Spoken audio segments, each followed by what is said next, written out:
sector económico poderoso en el país muy contento con la designación de Merente, bueno, porque Merente también se ha prestado a muchas otras cosas, ¿no? Yo conozco muy bien el currículo de Nelson Merente, en la cual a mí, en lo personal, no promete absolutamente nada para las tres graves problemas que tiene este país. Bueno, pero ahí hay varios retos también. Hay varios retos también con las divisas y con la inflación, ¿no? Que es uno de los temas que también hay que enfocarse en la parte económica del país. Claro, esos tres retos, a diferencia de algunos titulares que usted leyeron, yo lo veo con las 3D. Divisas, deuda pública y déficit fiscal.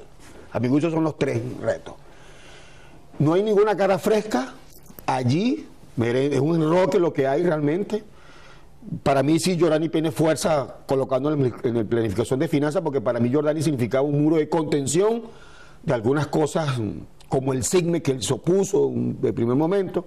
Eso fue catastrófico, a la final se endeudó el país con 22.000 millones de dólares, se eliminó el SIGME y se inventó esto, lo del SICAP. Entonces vamos a comenzar con el reto de las divisas, no está resuelto. Se inventó lo del SICAP, ya vamos para 4 semanas, esta es la cuarta semana donde no hay ninguna subasta.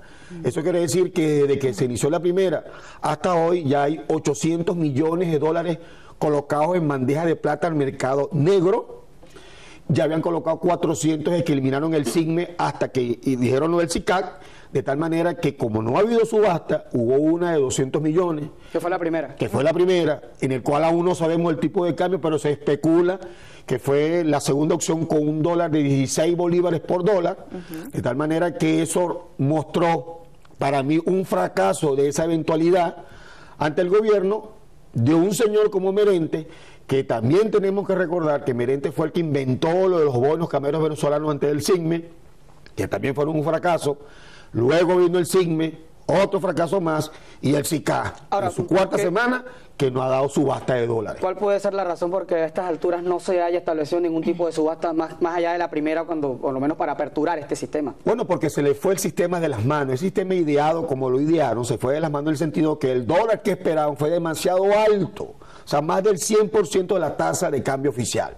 Yo debo reconocer que cuando inventan los bonos cambiarios venezolanos antes del SIGME, esa tasa apenas era el 12 o 15% por encima del tipo de cambio oficial de 4.30 en aquel momento. Pero entonces, y debo reconocer que el SIGME procuraba una tasa de 5.30 en comparación no muy distante, la del 4.30. Pero si tú haces un sistema de subasta y se te dispara el dólar como se disparó, no lo puedes volver a hacer, porque entonces tú con ese dólar oficial muy alto estás estimulando entonces la inflación. Pero podemos determinar que el problema ni siquiera es el sistema como tal, sino cómo está siendo aplicada. La manera como fue confeccionado. O sea, es decir, se puede hacer el SIGME, pero si no hay una, digamos, una verificación real de dónde está dirigiéndose estos dólares, entonces ahí está el fracaso, ¿no? Claro. No entonces, del SIGME como tal. Claro, lo que pasa es que el SIGME como tal sí era un sistema que se alimentaba de deuda pública externa, eran títulos, bonos nominados en moneda extranjera. Entonces, por un lado tú resolvías el problema a 5.30, pero por otro lado endeudabas a la nación. Pero muy bien, en el sentido de que el SICA es mucho peor, pues el SICA demostró en una sola sesión que es mucho peor que el SIGME por dos razones. Una, que no dio el tipo de cambio que ellos estaban esperando, lo dio demasiado alto, y esa fue la razón principal para que tengan frenada la siguiente subasta. Y el segundo problema básico que hay que discutir es el problema de las divisas. Y el problema de las divisas, tenemos problemas de la divisa porque tenemos esos convenios con China donde le damos el petróleo que no cobramos, tenemos un desorden en PDVSA en esa divisa. Entonces, cuando tú nombras o ratificas a Rafael Ramírez en PDVSA, un hombre que es ministro del Poder Popular para la Energía y Petróleo, y al mismo tiempo es presidente de PDVSA, es decir, el ente que tiene que supervisar es al mismo tiempo el ente supervisado, entonces no hay mucha expectativa de que solucione el problema de las divisas. Qué bueno hubiera sido que este presidente, un nuevo presidente elegido, hubiera escogido o dejado a Ramírez como presidente de PDVSA, pero que le nombrase un nuevo ministro de Energía y Minas para que lo supervise. Porque es que Ramírez desde el año 2004 está ocupando los dos cargos.